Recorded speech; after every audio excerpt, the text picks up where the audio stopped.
Maranhense desaparecido há 12 dias é encontrado morto em Minas Gerais. Estrada de Ferro Carajás é mais uma vez interditada no Maranhão. Polícia faz a maior apreensão de drogas entre Maranhão e Tocantins de 2013.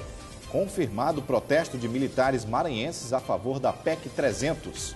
PMN e PPS anunciam que não vão mais se unir. Duas consultas que foram feitas ao TSE para saber se os detentores de mandato poderiam vir para esse novo partido. E ainda, hoje é dia da pizza, um dos pratos mais famosos do mundo.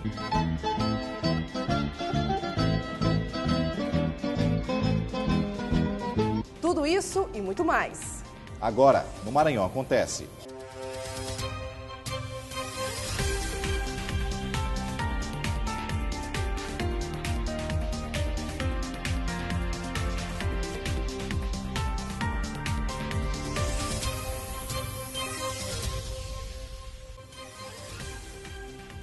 Olá, boa noite para você de casa. Muito boa noite. Nossa edição desta quarta-feira começa com os destaques no cenário político do Maranhão.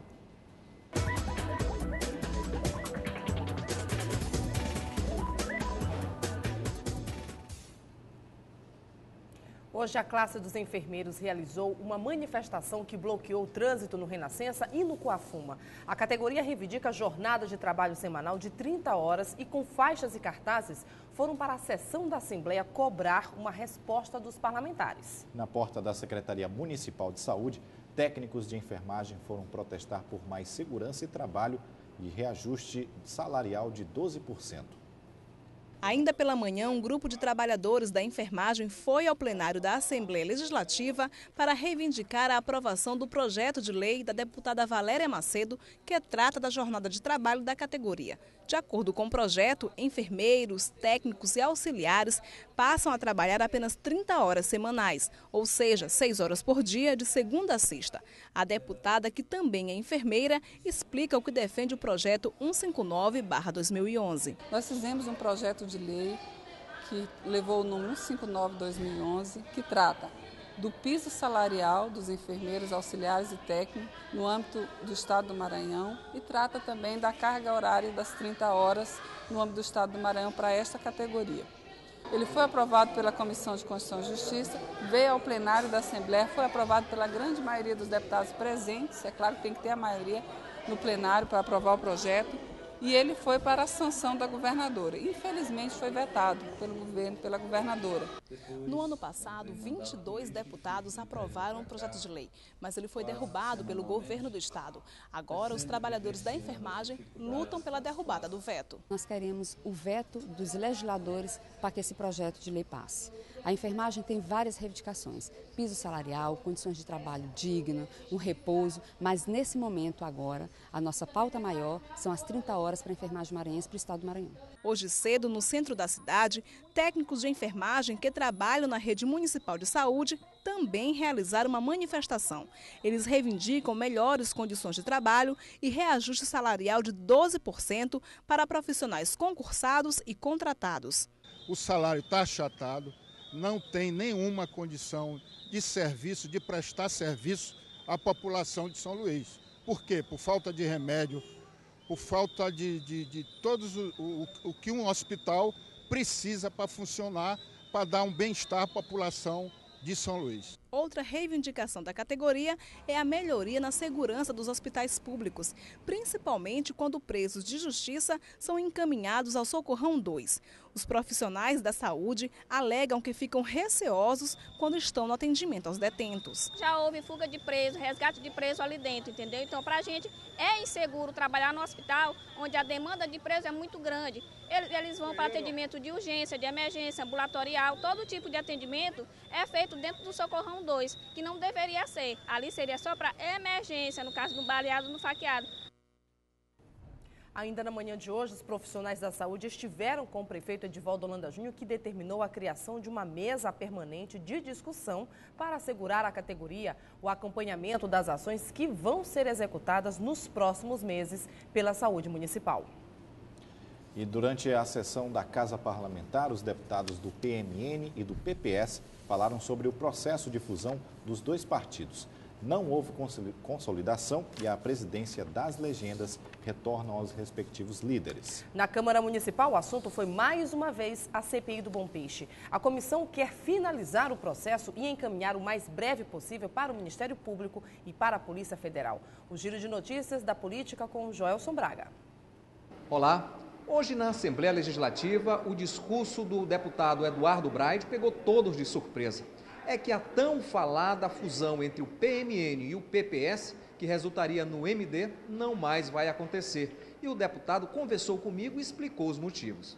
Por conta de duas consultas que foram feitas ao TSE para saber se os detentores de mandato poderiam vir para esse novo partido, já que através de uma fusão que ele estava sendo estabelecido, sem perder seus mandatos. Então o entendimento do PPS era que só após a resposta do TSE que houvesse efetivamente a fusão. Do outro lado, deputados do PPS também voltam a se articular, principalmente para montar estratégias para as eleições do próximo ano. A deputada Elisiane Gama declarou que as coisas andavam paradas à espera da fusão e que agora o partido inicia a caminhada de olho em 2014. Diante da não efetividade da fusão, o PPS retoma, nós já estaremos inclusive aí convocando uma reunião da executiva para a semana que vem, de forma que a gente possa retomar uma agenda positiva que o PPS sempre teve, reuniões semanais, encontros regionais no Maranhão, para discutir o Estado. Agora, aqui na Câmara, a expectativa é pelos depoimentos da CPI do Bom Peixe. Amanhã, 3 pessoas serão ouvidas, entre elas o gerente da agência do Banco do Brasil, onde foi realizado um pagamento de R$450 mil, que até agora ninguém sabe de onde surgiu a ordem para que fosse efetuado. O vereador Francisco Chaguinhas, membro da CPI, afirma que este é um detalhe muito importante em toda investigação. É importante porque nesse momento a instituição financeira, como o Banco do Brasil, foi que realmente pagou um cheque de R$450 mil, e esse cheque só tem a assinatura do secretário adjunto da Fazenda. Ainda na lista de depoentes nesta quinta-feira estão José Mário Bittencourt Araújo, ex-secretário da Cenfaz, Mariano Ferreira de Almeida, ex-secretário adjunto de Administração Financeira, e Carlos Henrique Jogaibe, gerente do Banco do Brasil do setor público. O presidente da CPI lembra que existem 2 linhas de investigações e que estes últimos depoimentos vão trazer luz a muitas situações já citadas por outras pessoas ouvidas pela comissão. Tem 2 linhas a CPI, não é? Primeiro, não é a questão dos gestores, não é, que os possíveis vícios que eles cometeram, não é? E aí a segunda linha é o pagamento dos 450 mil no dia 28/12, no qual o sistema já havia, né, bloqueado. Após as oitivas, os membros da CPI irão se concentrar na produção do relatório final, que depois de aprovado, já tem destino certo. Nós iremos fazer o encaminhamento do relatório final ao Ministério Público e também à Polícia Federal. Então, isso realmente nos dá segurança em relação ao trabalho que fizemos. Agora, a intenção do presidente da CPI é votar o relatório final antes do recesso parlamentar, que acontece no próximo dia 18. A preocupação é que, com o recesso, as coisas esfriem. Mas, se não for possível votar antes do recesso, na primeira semana de agosto, o relatório deverá ser votado. Eu volto com você. E uma medida do governo federal tem causado grande insatisfação da classe médica em todo o país. É o programa Mais Médicos, que prevê a contratação de profissionais para atuar na rede pública em regiões carentes. O problema é que os médicos estrangeiros vão poder ocupar estas vagas. Com a medida, o governo federal quer diminuir a falta da mão de obra em unidades de saúde do interior do Brasil. Para falar sobre o assunto, recebemos Carlos Frias, presidente do Sindicato dos Médicos do Maranhão. Boa noite, presidente. Seja bem-vindo aqui ao Maranhão Acontece. Qual é o posicionamento do Maranhão frente a essa mobilização que acontece nacionalmente? Boa noite. Nós estamos totalmente alinhados com o movimento que é nacional. Esse movimento tem como pauta básica questionar, não de uma maneira xenófoba, né? Ninguém está contra os estrangeiros. O que a gente quer é que sejam estrangeiros de boa qualidade. A medicina brasileira precisa de bons profissionais, sempre, quer sejam brasileiros, quer sejam estrangeiros. Então, o que a gente luta é que eles passem por um processo que todo mundo conhece, que é o Revalida. Então, se eu for para a Europa, se eu for para os Estados Unidos, como eu estagiei em hospitais americanos, que eu não podia fazer nada a não ser acompanhar colegas médicos, que eu não podia prescrever. Então, da mesma maneira, eles chegando aqui, eles têm que passar por um processo de adaptação. Tem que fazer a prova e depois aí sim um curso, um treinamento, inclusive com o idioma, que é a grande dificuldade. Qual o risco então? Existe um risco? Existe muito risco para a comunidade também. Há um choque cultural, são pessoas que vêm de outra localidade, com outros princípios, outra ética, né? E, acima de tudo, tem dificuldade do idioma. E, além de que, a própria capacitação técnica. A prova do Revalida é uma prova simples. Você tem que tirar uma nota 5. Então, se essas pessoas estão vindo fazer aqui prova e não passam, qual a qualidade desse profissional? Então, o governo federal quer dar uma medicina de má qualidade para os pobres? É isso que a gente questiona. Agora, o governo federal quer abrir essas vagas, mas a realidade no interior do estado, do Maranhão e também no interior de outros estados, não é muito fácil para condições de trabalho para a classe médica. Esse seria um dos entraves para esse problema que o governo federal quer resolver?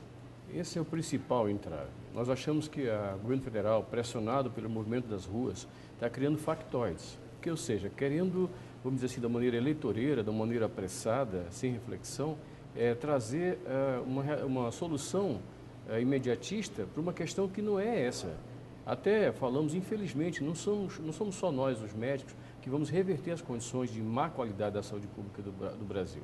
Então, o que acontece? Temos que ter médicos, claro, distribuí-los corretamente, pagá-los corretamente, um plano de carreira, queremos ter uma política de absorção dessa mão de obra. Não adianta, como está o governo federal acenando com uma contratação temporária de 3 anos e depois esse jovem médico vai ficar jogado, sem nenhuma perspectiva. Por que não faz como os promotores, que passam um tempo no interior, num rincão mais distante, e posteriormente, primeira entrância, segunda entrância, terceira entrância, posteriormente vem ascendendo a localidades maiores.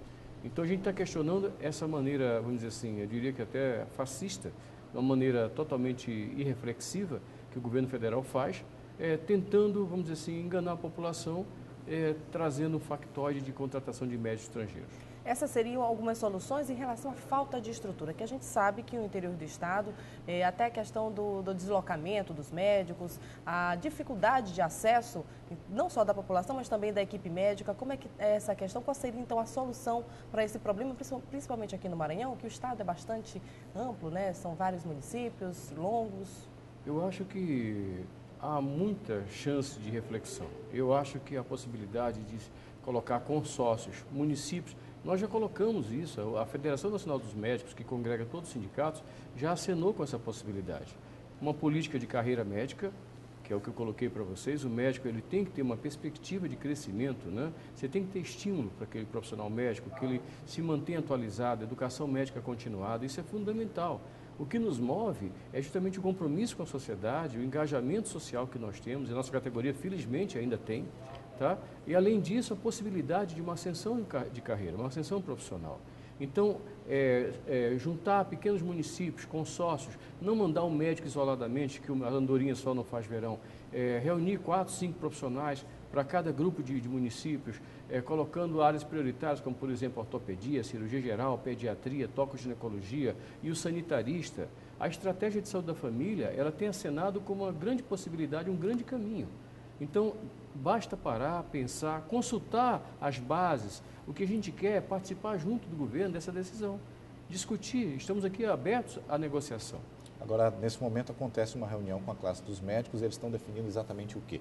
Bom, nós estamos em assembleia permanente, porque nós estamos questionando a maneira arbitrária com que o governo federal faz. Para vocês terem uma ideia, a sociedade talvez não saiba disso, nós tivemos uma reunião com o ministro Padilha, onde ele acenou, e inclusive nos solicitou a indicação de membros nossos do movimento médico sindical, no sentido de compor essa grande discussão, de decidir isso conjuntamente. Para nossa surpresa, de uma maneira arbitrária, a medida provisória sai do governo, sem que a gente participasse de nada. Então, realmente, isso a gente sentiu traído, o movimento médico sentiu traído.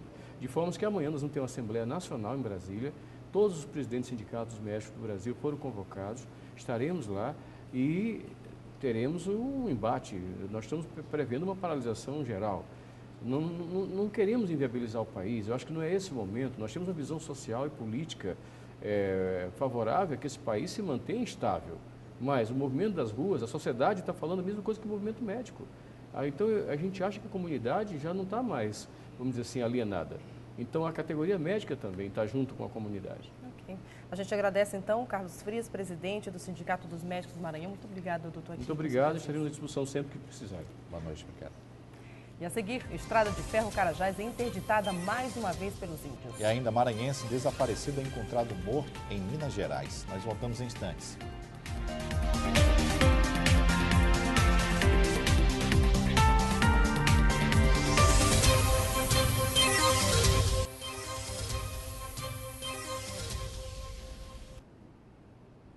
E a Estrada de Ferro Carajás foi interditada mais uma vez. Hoje pela manhã, cerca de 400 índios da região de Alto Alegre do Pindaré protestaram contra o não cumprimento do acordo que atenderia à exigência do grupo. Essa já é a segunda vez na semana que os índios bloqueiam a ferrovia. Os manifestantes afirmam que o prazo para atendimento das reivindicações era até o meio-dia de ontem. Como não houve nenhuma resposta, a Estrada de Ferro foi novamente interditada. A Vale informou que não há viagens programadas para hoje e reafirmou que a manifestação ocorre em função de problemas envolvendo o poder público e os indígenas. A operação apreende maior carga de drogas de 2013 na divisa do Maranhão com o Tocantins. Essa informação aconteceu na balsa de travessia entre os municípios de Carolina e Filadélfia. Foram 170 quilos de pasta base de cocaína e 158 tabletes. A droga estava em uma caminhonete. Também foram encontradas armas, munições e dinheiro. 3 homens foram presos.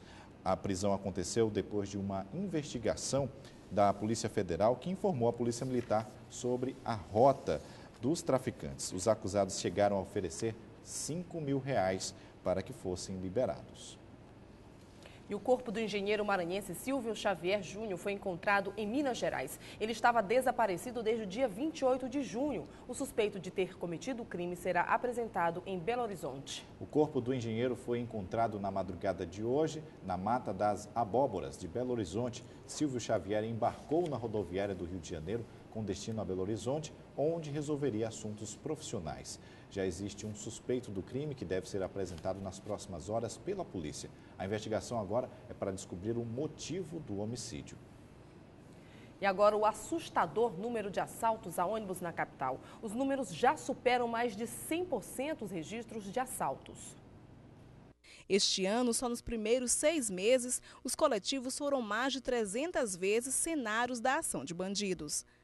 Tem aumentado o índice de assalto, assim, mais de 100%, 50% com relação aos últimos 3 meses. Né? Nós tivemos mês de abril, mês de maio, 45 assaltos, mês de junho 69, mês de maio 69, mês de abril 45 assaltos. Então tem crescido assustadoramente. As áreas com maior número de ocorrências registradas são a Avenida Daniel de Latouche, no Ipase, Avenida São Marçal, próxima à Feira do João Paulo, Avenida dos Franceses, próximo ao Elevado e BR-135, na área Itaquibacanga.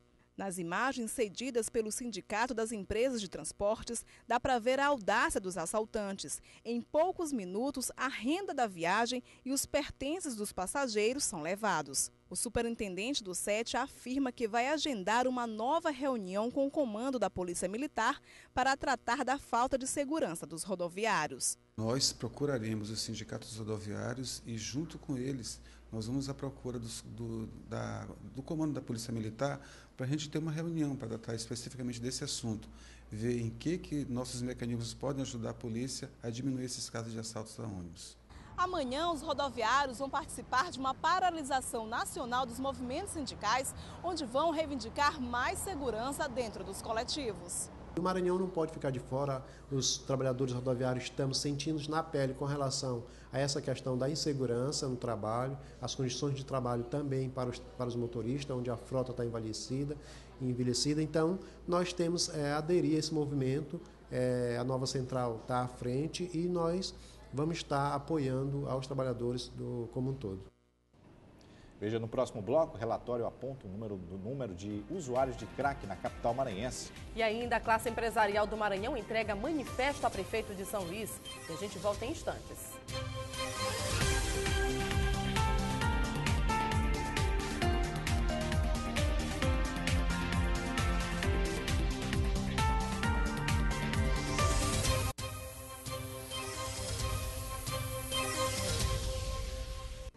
A classe empresarial do Maranhão entregou no início da noite um manifesto ao prefeito Edivaldo Holanda Júnior.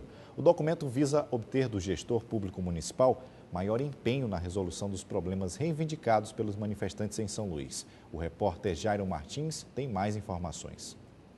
Boa noite. 17 entidades assinaram o documento intitulado como Manifesto das Classes Empresariais Maranhenses em favor de uma transformação efetiva em nosso país. O manifesto foi como uma resposta dos empresários maranhenses à onda de protestos que tomou conta das ruas de São Luís nas últimas semanas e que representou uma diminuição de 6% na venda dos produtos em nosso estado. Agora há pouco, conversamos com o presidente da FIEMA, Edilson Baldez, que explicou um pouco mais sobre o manifesto. E muitas outras empresas do setor industrial foram lá colocar as suas preocupações e mostrando o que estava acontecendo em suas empresas, o prejuízo que estava causando já essas movimentações com interdição da BR-135 e outros locais aí, impedindo o direito de ir e vir e, consequentemente, parando a sua produção. Hora que para a produção, para a economia. Jairo Martins, para o Maranhão Acontece.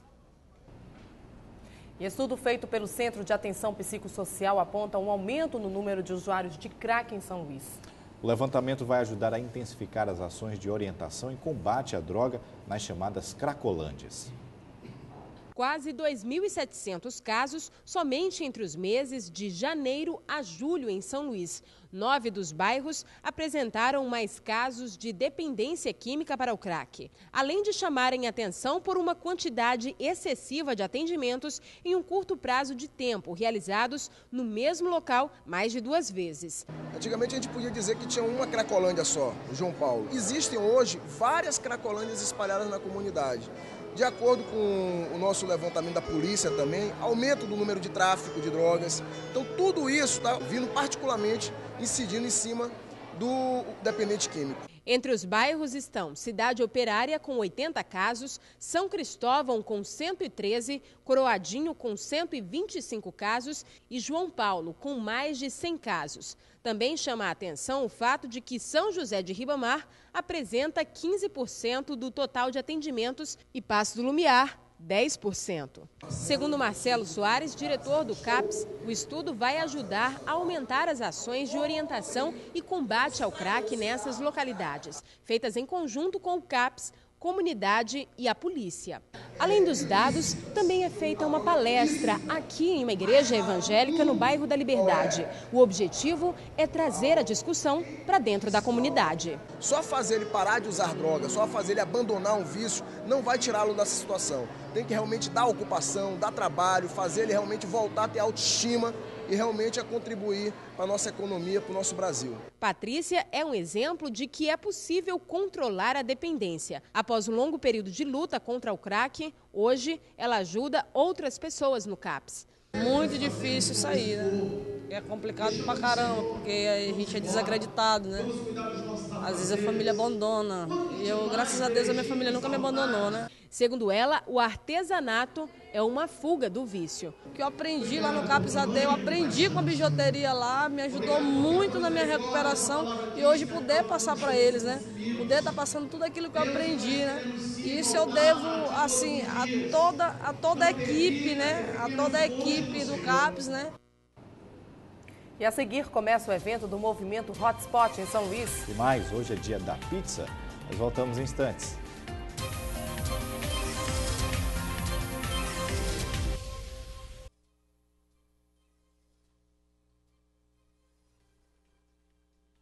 E começou em São Luís o movimento Hotspot. O evento aposta nos negócios criativos e uma nova dinâmica. É assim que o projeto se propõe a reconhecer e revelar para o mercado o talento de brasileiros em 11 áreas da criação. No final, um ganhador criativo pode receber prêmio de até R$200 mil. O Hotspot nasceu quando os organizadores de uma feira de moda em São Paulo perceberam que era preciso descobrir novos talentos. A ideia amadureceu e agora o Hotspot está visitando várias capitais, selecionando projetos criativos nas 11 categorias oferecidas. Na segunda etapa, 303 projetos foram selecionados para concorrer a um prêmio de até R$200 mil. Os demais projetos ficam disponíveis em um banco de dados. O movimento Hotspot surgiu com a ideia de buscar e premiar novos talentos da produção criativa no Brasil inteiro. O concurso, quando a gente lançou o movimento Hotspot em março do ano passado, para você inscrever seu projeto, você tem que ter 16 anos e não tem limite de idade. Você tem que ter um projeto, você tem que ter uma ideia inovadora que abrange uma dessas categorias. Em São Luís, o Hotspot acontece até amanhã no Convento das Mercês. E além da exposição de fotografias, música, vídeos, shows, projetos de arquitetura e palestras, oferece para a cidade a oportunidade para quem tem ideias criativas. A gente fica muito feliz, primeiro, de ser lembrado, até porque foi um evento nacional, mas que só foram escolhidas 9 capitais para poder sediá-lo. E São Luís ter sido lembrado, a gente fica muito contente, assim, mostrando realmente como a cidade vem evoluindo nesse quesito e como o número de inscritos daqui de São Luís nesse festival, nesse grande concurso cultural, também mostra como as pessoas, né, estão atrás disso, como as pessoas, tem muita gente na categoria de ideia, que é uma categoria, né, que eles estão procurando novos negócios para investir no Brasil. Então, mostra realmente essa evolução da nossa cidade, mostrando que a gente pode fazer parte desse cenário artístico e cultural do Brasil. O movimento aposta na capacidade de conectar as pessoas, construindo possibilidades, revelando novos talentos e criando oportunidades para jovens artistas e empreendedores do Brasil inteiro. O Maranhão, inclusive, já tem 7 semifinalistas para a próxima etapa. Este universitário maranhense é um dos semifinalistas e mostrou que uma ideia simples pode mudar o mundo. O Sistemtec ele parte da remodelagem de um caminhão de lixo voltado para a coleta seletiva. Por que isso? Porque quando a gente faz a coleta nas empresas, nas nossas residências, a gente tem essa preocupação em estar separando os materiais, mas quando você sai para o caminhão de lixo, ele mistura tudo novamente. Quem visitou o evento gostou da novidade. Gostei muito, achei bem interessante ver essa exposição, mais interessantes e tal, a gente poder interagir aqui também.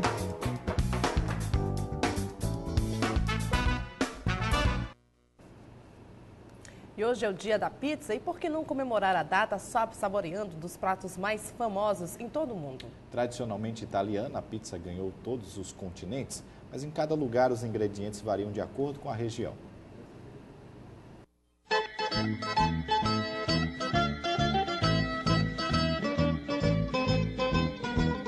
A pizza sempre foi sinônimo de festa e confraternização. E esta delícia, que já foi prato de muitas comemorações, hoje é a personagem principal de uma história secular. Nápoles é a cidade o berço onde nasceu a pizza moderna, contemporânea. Então, para fazer uma homenagem à pizza, nesse Dia Nacional da Pizza, só poderíamos cantar uma música original, que é exatamente onde nasceu a pizza.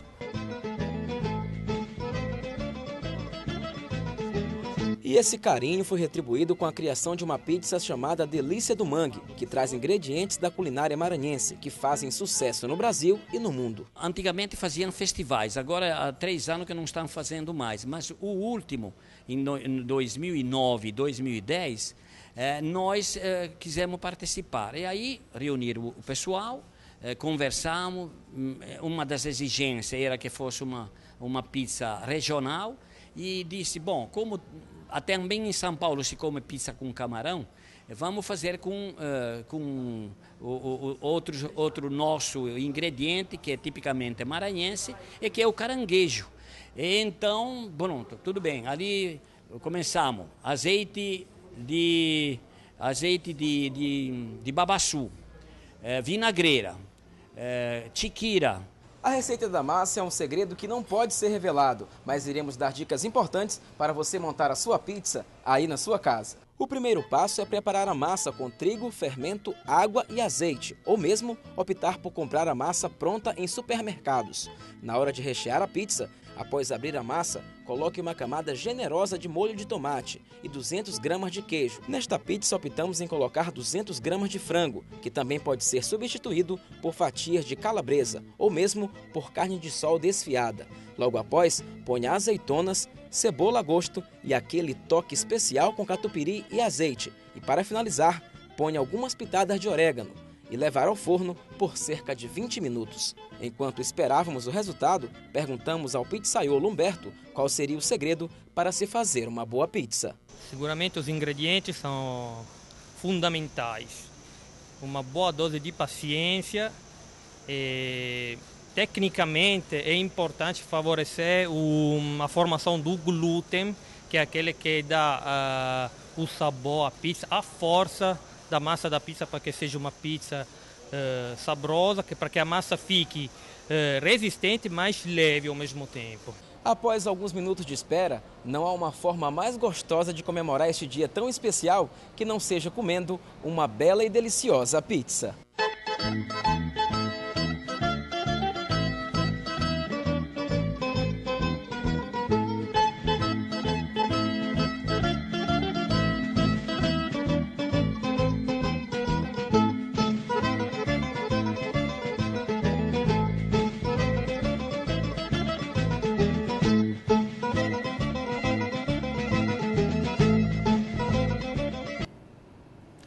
Confira agora o que acontece amanhã.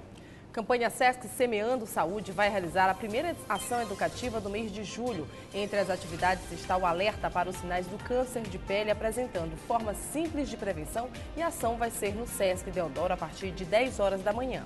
Será aberta nesta quinta-feira a exposição Mostra Retrô na Galeria Trapiche, na Praia Grande. A exposição marca os 30 anos do artista Fábio Vidotti no Maranhão. O vernissage começa às 7 da noite.